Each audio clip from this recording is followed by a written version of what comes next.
نحمده ونصلي على رسوله الكريم اما بعد فاعوذ باللہ من الشیطان الرجیم بسم اللہ الرحمن الرحیم۔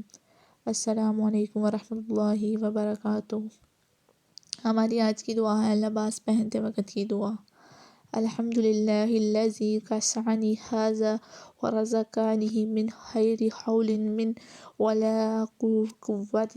تمام خوبیاں اللہ عز و جل کے لیے جس نے مجھ کو یہ کپڑا پہنایا اور میری قوت و طاقت کے بغیر مجھ کو عطا فرمایا۔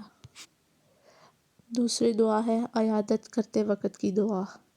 لبعث طہور انشاءاللہ، کوئی حرج کی بات نہیں، انشاءاللہ عز و جل یہ مرض گناہوں سے پاک کرنے والا ہے۔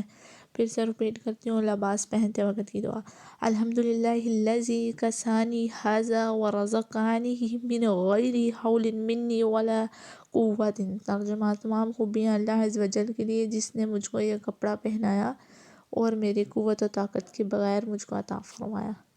عیادت کرتے وقت کی دعا۔ لبعث طہور انشاءاللہ، کوئی حرج کی بات نہیں، انشاءاللہ عز و جل یہ مرض گناہوں سے پاک کرنے والا ہے۔ جزاک اللہ خیرا کثیرا۔